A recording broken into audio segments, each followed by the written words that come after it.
All right, the RTX 4090 from NVIDIA is finally here. Well, it's kind of here. It doesn't actually launch until next week. October 12th is when it hits store shelves. But for today, the unboxing embargo has lifted, so you're probably gonna see a bunch of unboxing videos of this coming up in your feed. At least we can just kind of take it out and show you, you already know what it looks like, but maybe Kyle for scale. That's something that we haven't seen yet. You get to see how big it is in my fragile little man hands. And take it for a spin. No, we can't take it for a spin. A literal spin. I'll just show you all angles of it. But this is the biggest box a Founders Edition card has ever come in by a long shot. Like, this is 2 or 3 times bigger than what the FE 3090 or 3090 Ti came in. It's ridiculous, but there's actually a pragmatic reason behind it, apart from housing the massive card inside. It's so that consumers know that in order to buy this GPU, their wallet needs to be at least this big.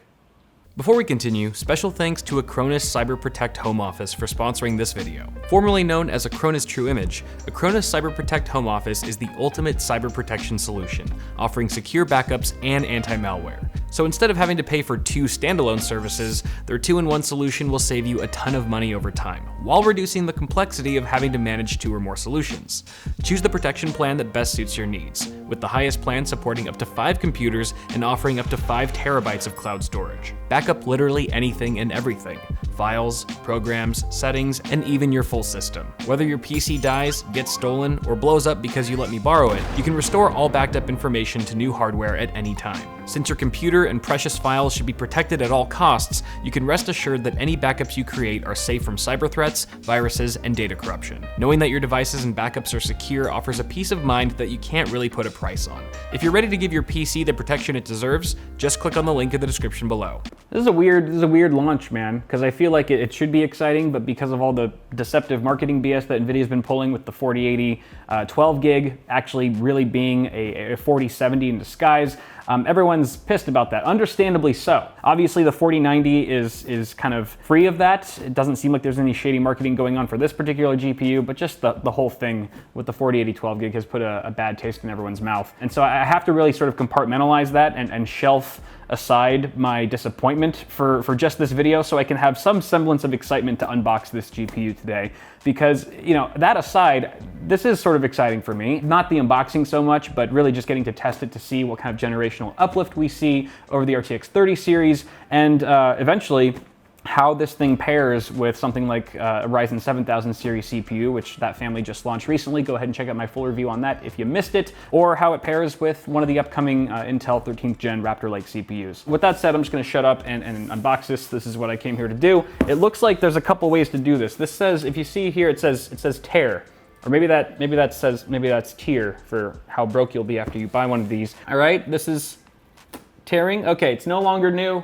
Warranty voided. Oh, I see, you tear both sides. It's not just one. That makes more sense. I'm dumb. So step 1 is complete. And then does it just kind of, oh wow, that's it. It's just ready to go. Oh, wow, that was the fastest unboxing ever. All right, we're done, goodbye. Oh my God, this thing, hold on here. This looks like a meme card. This doesn't even look real. It is gargantuan. I mean, I saw the pictures, of course, and I was like, Jesus, that's a big old card. But actually seeing it and holding it in person, it's comically large. This is a triple slot card, and don't drop it. The add-in board partner variants that are coming out shortly after this one launches are going to be thicker. We've already seen previews of some of these partner cards that are gonna be 3.25, 3.5, even 4 slots wide. So I hope you got a big case if you're planning to put one of these in your system. This launches for $15.99, so $1,600, which is $100 more than the RTX 3090. That officially makes this the most expensive gaming GPU in history. Now remember the 3090 Ti, even though it MSRP'd for what, $2,000, that was actually advertised and marketed as a workstation card. It was really the 3090 that was the most expensive gaming GPU up until this point. Obviously, we're all hoping that the performance justifies the cost. Time will tell. Where do we begin with this thing? Well, I guess I can talk about some basics, right? It's got a 4nm process node by good old TSMC on the Ada Lovelace architecture. The process node on this has an absurd amount of transistors. It's like 76 billion transistors versus 28 billion on Ampere, just the generation before. It's a redonkadonk number of transistors. I'm gonna call this card Mr. Transistor, all right? That's your nickname. It's got 16,384 CUDA cores. That's like 50% more than the RTX 3090 before it. It's got a higher clock speed as well, 2520 megahertz. That's, I think, about as fast as the RTX 3090 Ti, if I'm not mistaken. Just absolute unit. 24 gigs of G6X VRAM, and that's on a 384-bit memory bus. It's the same amount of VRAM we saw on the 3090. I've seen some people complaining about that. Oh, we should see more VRAM with the new generation, but I don't see it as a huge deal, and I think most people would agree that it's not quite as important, this being a gaming GPU and not a workstation card, that you know, most people are probably gonna be fine with 24 gigs of VRAM for their gaming needs. Memory speed hasn't been officially revealed yet, but people are speculating around 21 gigabits per second. This has 3rd gen ray tracing cores and 4th gen tensor cores. NVIDIA's been claiming that this thing's going to run circles around RTX 30 series when it comes to ray trace performance, so we'll have to see about that in my testing. Also, they're claiming up to 2x gaming performance in general, but the games and the titles that they used it was a very small sample size, maybe like 5 or 6 titles. There were a couple that said, you know, allegedly up to 2x performance. That's, you know, twice as many frames rendered as compared to the RTX 3090 Ti, but there were also some that were only maybe 1.75x and a few that were 1.5, so it seemed like the average there was like more like 1.75. And I feel like obviously that's cherry picked as well. So I would imagine, this is pure speculation, I could be completely wrong. Take this with a fat grain of salt that's bigger than this card, but I would expect that this 4090 is going to perform around 1.5x on average faster than the RTX 3090. So that's just my wild guess, and once all the reviews come out, you can tell me if I was right or wrong and I'm stupid, but that's just what I'm feeling right now. This thing has a TDP of 450 watts, and I think power is the topic that has been talked about the most extensively with the RTX 40 series launch. And understandably so, this thing is a crazy power hog, but not quite as power hungry as the rumors were making it out to seem. People were speculating that you'd need a 1,000 watt or, you know, a 1,200 watt or even a 1,500 watt unit to drive this thing, but apparently 850 watts is the recommended PSU. Of course, there's going to be board partner variants that are heavily factory overclocked, and those may require a 1,000 watt PSU or something around there, but as far as the Founders Edition, 850 watts is what you're looking at. There's been some speculation that the existing ATX 2.0 power supplies are not going to be able to safely power this card, but then shortly after, NVIDIA came out with a statement and kind of set the record straight and said, no, existing ATX 2.0 power supply should be totally fine to power this card safely as long as it has a high enough wattage. Also power related, there is a new connector that arrives with the RTX 40 series, which is the 12 volt high power connector. It's this, initially it looks like a 12 pin, like a little 12 pin connector, but it's actually 16 pin because there's 4 more sense wires that actually allow the GPU to communicate with the PSU so that the proper amount and a sufficient amount of power can be delivered to the GPU. The connector is going to natively pair with a new PCIe Gen 5 cable, which is a single cable going from an ATX 3.0, a new ATX 3.0 power supply, directly to the GPU over a single cable. And that's going to be able to do 600 watts maximum, which is a lot of power for a single cable, but it's really nice because it's just one cable that you have to deal with. You don't have to deal with you know, multiple PCIe 8-pin connectors anymore, so it looks like a freaking octopus coming out of your GPU. It's going to clean up cable management and make the whole build experience a lot smoother for a lot of builders.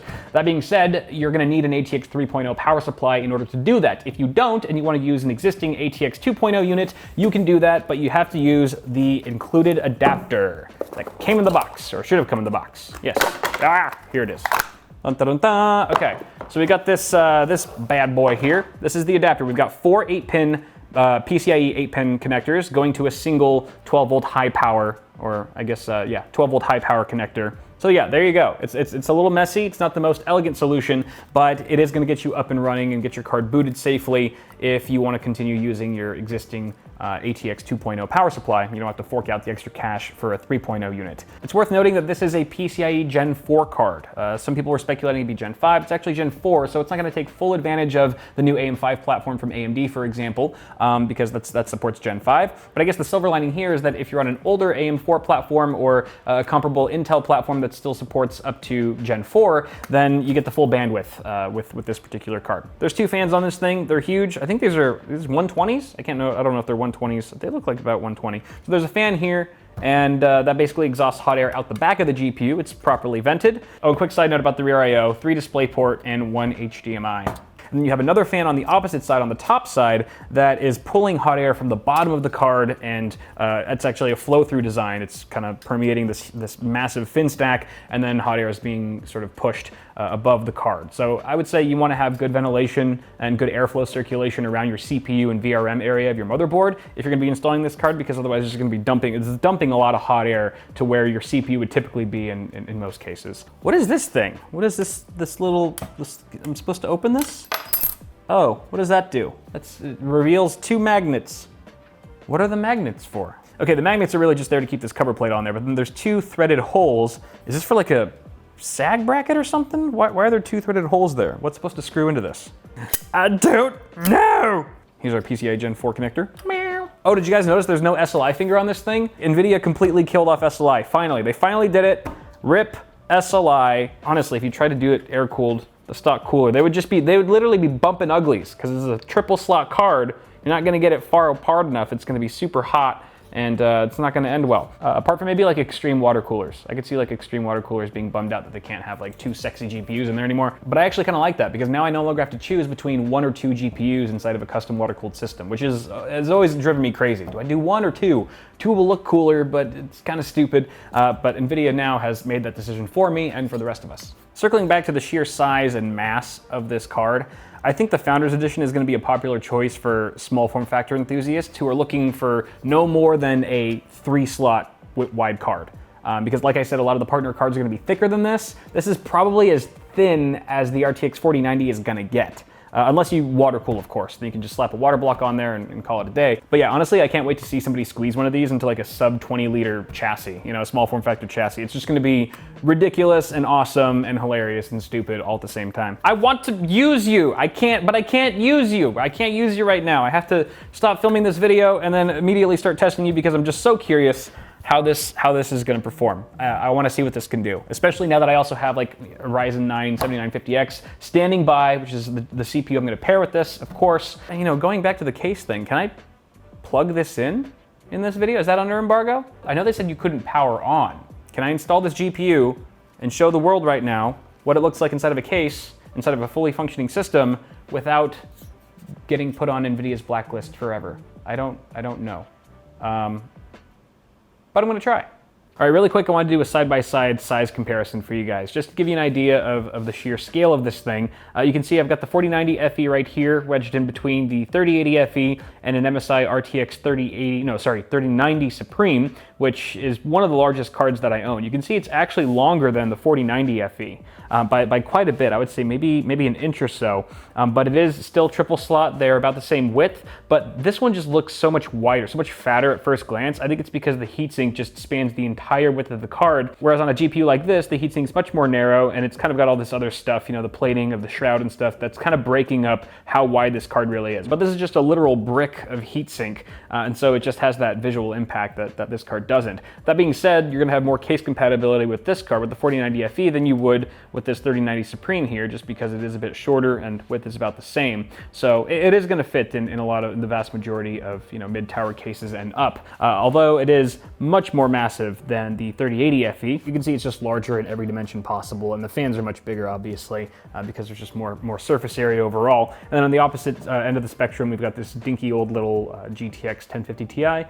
just to give some perspective. So, this is you. This is the guy she tells you not to worry about. This is the guy she tells you not to worry about, and this is the guy she's... And this is what the RTX 4090 FE looks like inside of a finished system. You can see it just kind of screams for attention. It's definitely the first thing that your eyes are drawn to, A, because it's so big, and B, because you've got this sort of a light gray shroud that definitely stands out, especially on a blacked out system like this one. But it is big. That being said, we still have plenty of clearance at the front here. We have room for a radiator assembly and some fans. No problem there. There's actually not a whole lot of GPU sag. It's very sturdy and well built. I think it's just because the heat sink is just unwavering. It can't really flex, and it doesn't really have a traditional backplate.